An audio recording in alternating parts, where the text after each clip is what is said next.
Very good morning, guys. Have a nice day. I am Ram Naresh Yadav from SVN Inter College, Kalam Sultanpur. Today we are going to learn the second part of the poem number 2, named An Elementary School Classroom in a Slum. An elementary school classroom in a slum. It's a very nice lesson. It shows the inequality of the society, because in our country there is a great problem of inequality, poverty, unemployment and different kind of a complicated problem. The people are rooted in ideas, traditional, and the great problem of illiteration. The poem clears the actual condition of the people who lives in slum. They are so back the life standard of the people who lives in a slum are too poor and illiterate and have a very miserable condition. And if you took the poem in present time, it also shows the present current problem in the modern time. So line to line explanation you will get.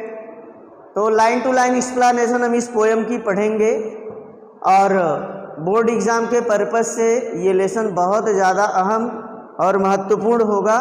कल आपने अभी इसका first part आपको provide किया गया है, तो first part आपको प्रोवाइड किया गया, आज इसका सेकंड पार्ट है।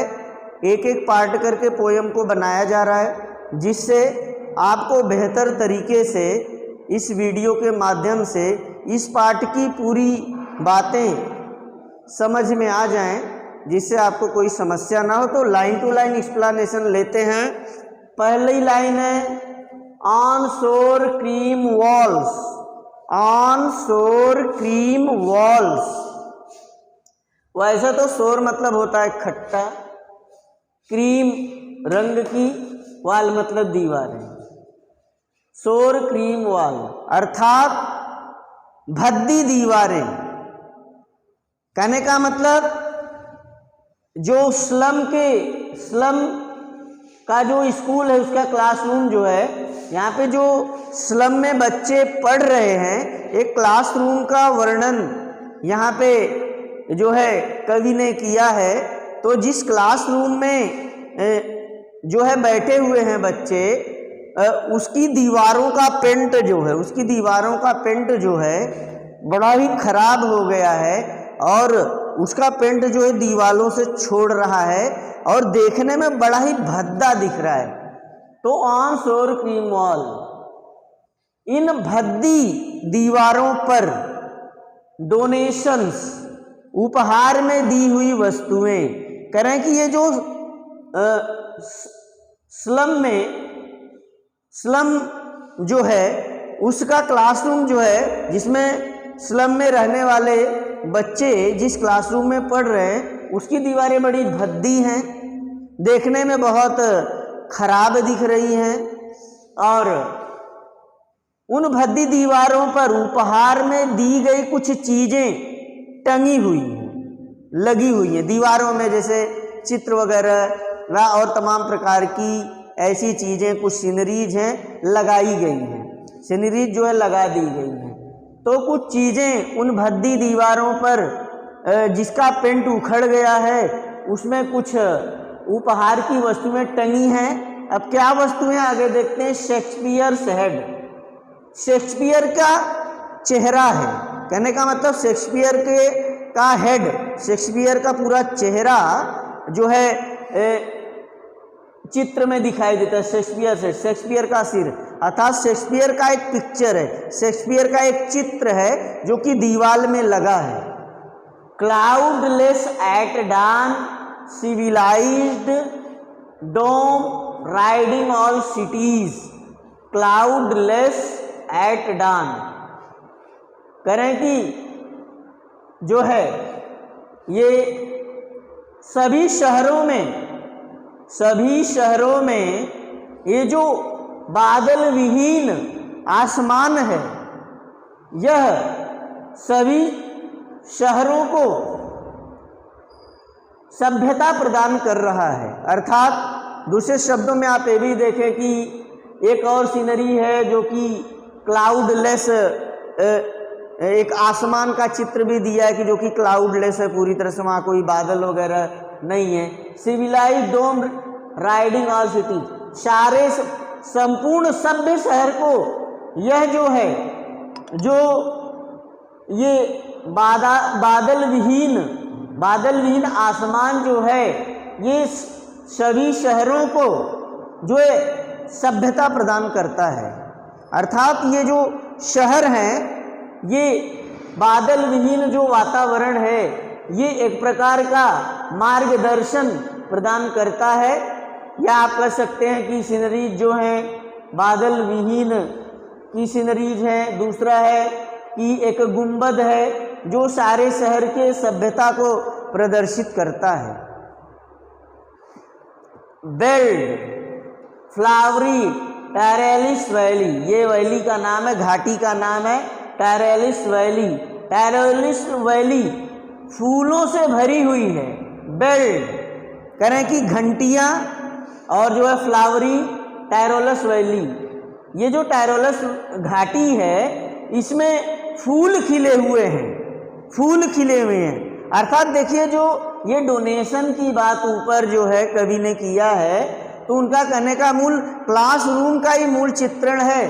तो वहाँ पे कह रहे हैं कि ये टैरोलस वैली की सीनरीज भी लगी हुई हैं, वहाँ पे घंटियाँ दिखाई दे रही हैं कुछ, और टैरोलस वैली जो है फूलों से भरी हुई है, जो कि सीनरीज देखने में बड़ी सुंदर दिख रही है, दीवालों में लगी हुई है। ओपन हैंडेड मैप, और ओपन हैंडेड मैप एक स्वतंत्र मानचित्र भी वहाँ पे है, खुला हुआ मानचित्र। अर्थात ऐसा मानचित्र जो सुखद चीज़ों को बताता है, ओपन हैंडेड मैप है। ओपन हैंडेड मैप का मतलब ये जो मानचित्र है, ये जो नक्शा है, ये जो मानचित्र है open handed map. Open handed map का मतलब ओपन हैंडेड मैप में जो चीज़ें दिख रही हैं, बताई गई हैं, वो सुखद चीज़ें हैं। लेकिन मलिन बस्ती में रहने वाले जो बच्चे हैं, उन चीज़ों से वो बहुत दूर हैं। जैसे ओपन हैंडेड मैप जो है एक मानचित्र है, जिसमें तमाम चीज़ें, कौन सी चीज़ें कहाँ पे हैं, वो सारी चीज़ें बता रही हैं। एक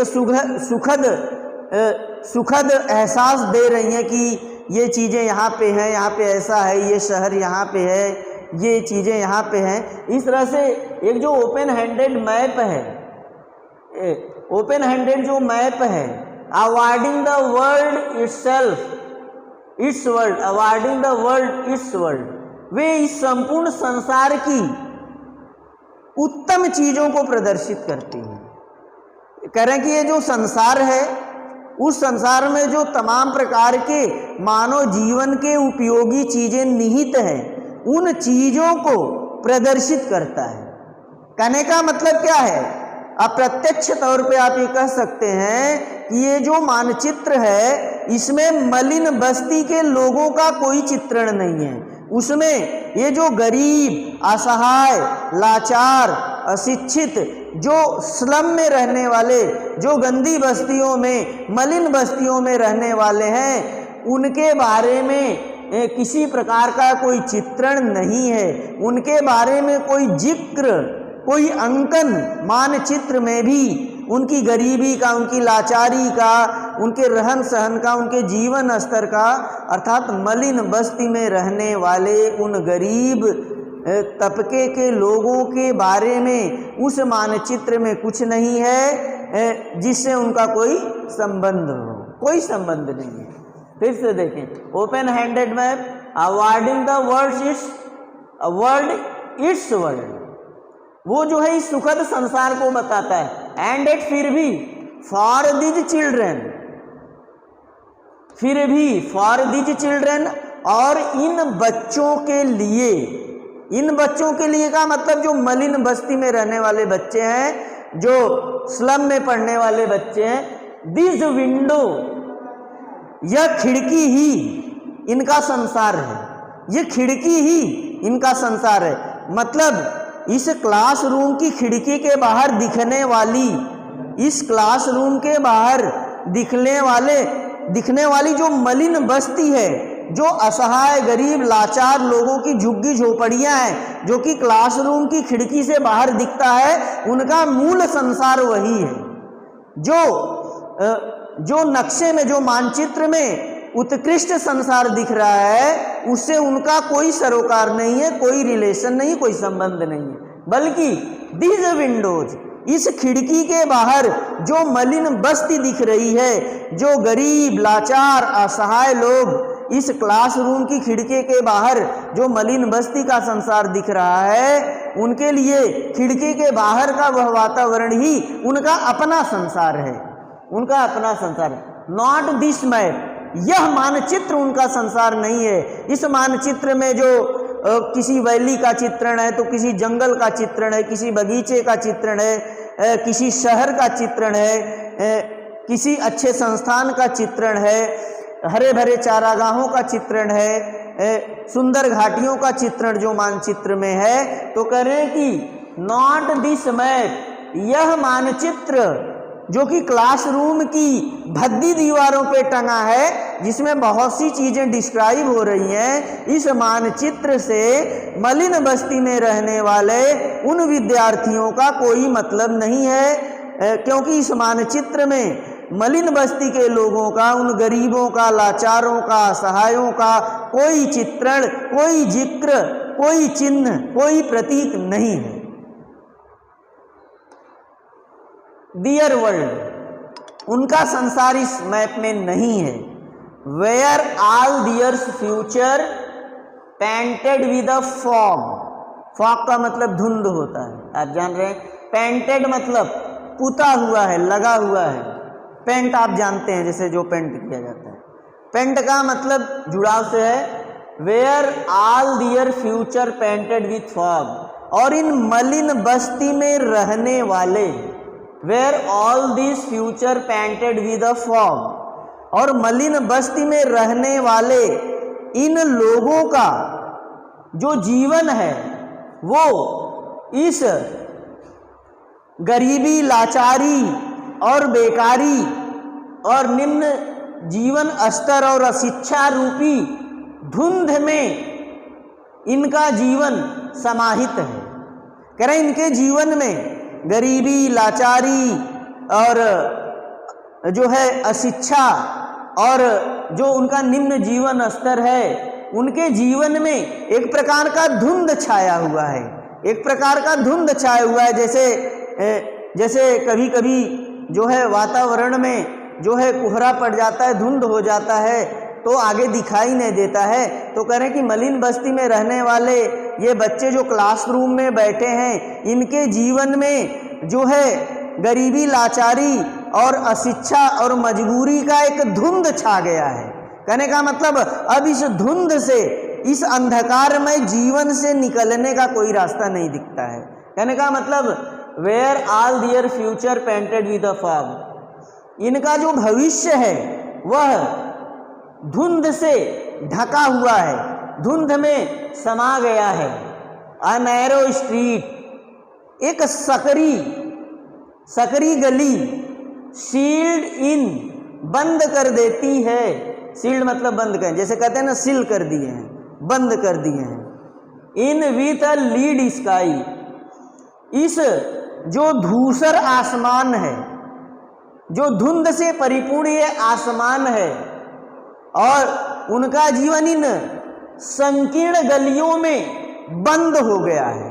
अर्थात उनका जो जीवन है वह अंधकारमय है, गरीबी का जीवन है, लाचारी का जीवन है, अशिक्षा का जीवन है, मजबूरी का जीवन है, और उनके बारे में कोई सोचने वाला नहीं है। और उनका जीवन लीड स्काई का मतलब ये जो ऊपर का आसमान है, जो धूसर आसमान है, जो धुंध से भरा अंधकारमय आसमान है, उनका यह जीवन इन संकीर्ण सकरी गलियों में बंद हो चुका है।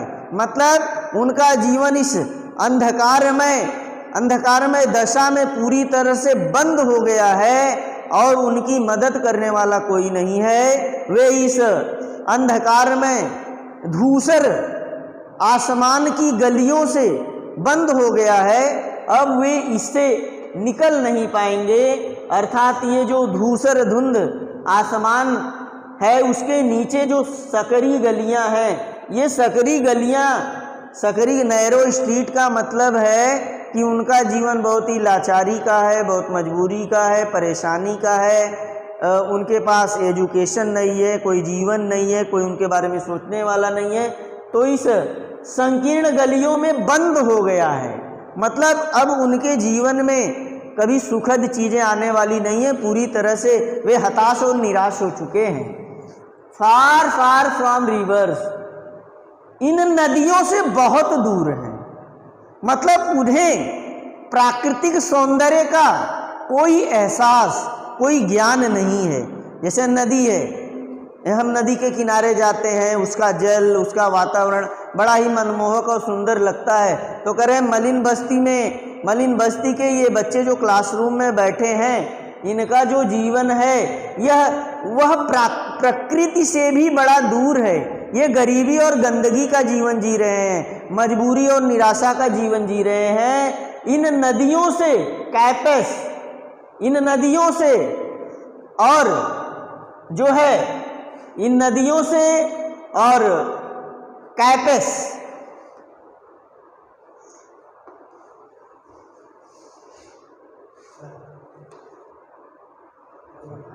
इन नदियों से और ये जो जलाशय हैं और जो एंड स्टार ऑफ वर्ल्ड और तारों रूपी जो शाब्दिक संसार है, स्टार ऑफ वर्ल्ड, और सितारों रूपी जो शाब्दिक संसार है, ये जो नदियां हैं, जो जलाशय हैं, जो ये तारों रूपी शाब्दिक इनका संसार है, जो तारों रूपी इनका शाब्दिक संसार है, इन सारी चीज़ों से ये काफ़ी दूर, काफ़ी हताश, निराश हो गए हैं। यहाँ पे कवि ये बता रहा है कि ये बच्चे बहुत ज़्यादा मजबूरी और लाचारी का जीवन जी रहे हैं। इनका जीवन बहुत दुखद अवस्था में है, ये बहुत ज़्यादा मजबूर और लाचारी का जीवन जी रहे हैं, इनकी कोई मदद करने वाला नहीं है। तो इस तरह से ये सारी चीज़ें इनके लिए बहुत ज़्यादा दुखद और वो दिखाई दे, जैसे जो लिखा है स्टार ऑफ वर्ड्स, शाब्दिक संसार रूपी जो जीवन है, शाब्दिक संसार रूपी जो जीवन है। अब शाब्दिक संसार क्या है? अब इनका जो शाब्दिक संसार है, ये शाब्दिक संसार सितारों रूपी शाब्दिक संसार है। मतलब कहने के लिए इनके जीवन में तमाम प्रकार की खुशहाली, प्रसन्नता, सारी चीज़ें हैं, लेकिन वास्तव में इनके जीवन में बहुत ज़्यादा मजबूरी और बहुत ज़्यादा लाचारी इनके जीवन में दिखती है और इनका पूरा जीवन जो है इसमें समाया हुआ। फार फार फ्रॉम रिवर मतलब प्राकृतिक एहसास और सौंदर्य से दूर है, नदियों से दूर है, कैपेस जलाशयों अंतरीपों से दूर है, एंड स्टार ऑफ वर्ल्ड और ये सितारों रूपी शाब्दिक संसार से दूर है। तो इस तरह से इसमें अभी आपने इसका एक्सप्लेनेशन देखा। एक क्विक रिवीजन फिर से हम आपको देते हैं, फटाफट देख लेते हैं एक बार quick revision. On sour cream award donation Shakespeare's head. इन पंक्तियों में कवि कहता है कि जिस क्लासरूम में मलिन बस्ती के बच्चे बैठे हैं उसकी दीवारें बड़ी भद्दी है, उनके दीवारों का पेंट उखड़ गया है, देखने में बड़ा खराब लग रहा है, बड़ी भद्दी है। और उन क्लासरूम की दीवारों पर कुछ उपहार की चीज़ें टंगी हुई हैं जिसमें शेक्सपियर का चित्र है, क्लाउडलेस एट डॉन जो है बादल विहीन भोर का भी दृश्य है, प्रातः काल का दृश्य है, ट्रायलेस घाटी का चित्रण है, ओपन हैंडेड मैप और एक खुला मानचित्र भी उसमें दिखाई देता है, जिसमें तमाम प्रकार की विशिष्ट अच्छी बेहतर चीजें दिखाई देती हैं। अवॉइडिंग द वर्ल्ड विश्व, इसमें संसार की सारी बेहतर चीजें, उत्तम चीजें, अच्छी सुखद चीजों का चित्रण है मानचित्र में। एंड एट फिर भी फॉर दीज चिल्ड्रेन, और इन बच्चों के लिए, दीज विंडोज, और इन बच्चों का जो संसार है वह केवल इस खिड़की से बाहर दिखने वाली मलिन बस्ती का संसार है, गरीबी, लाचारी और निराशा का संसार है। इस मानचित्र में इन मलिन बस्ती में रहने वाले बच्चों का कोई जिक्र, कोई चित्रण नहीं दिखाई देता है। नॉट दिस मैप, और इस नक्शे में नहीं दिखाई देता है डियर वर्ल्ड, उनका जो संसार है, where all their future painted with a fog, और इस उनका संपूर्ण संसार, उनके संसार का जो भविष्य है, इस लाचारी, गरीबी और निराशा रूपी धुंध में जो है पूरी तरह से घिर गया है, पूरी तरह से धुंध छा गया है उनके जीवन में। A narrow street shield in with a lead sky, और इस धूसर आसमान के नीचे जो सकरी गलियां हैं, उनमें उनका जीवन बंद हो गया है। इन सकरी गलियों में उनका जीवन बंद हो गया। सकरी गलियों का आशय कवि का है कि उनका जीवन अंधकारमय है, उनके जीवन में किसी प्रकार का सुखद एहसास नहीं है, वे बहुत लाचारी, निराशा, गरीबी का जीवन जी रहे हैं, तो उनका जीवन पूरी तरह से निराशा से भरा हुआ है। हाँ, फार फ्रॉम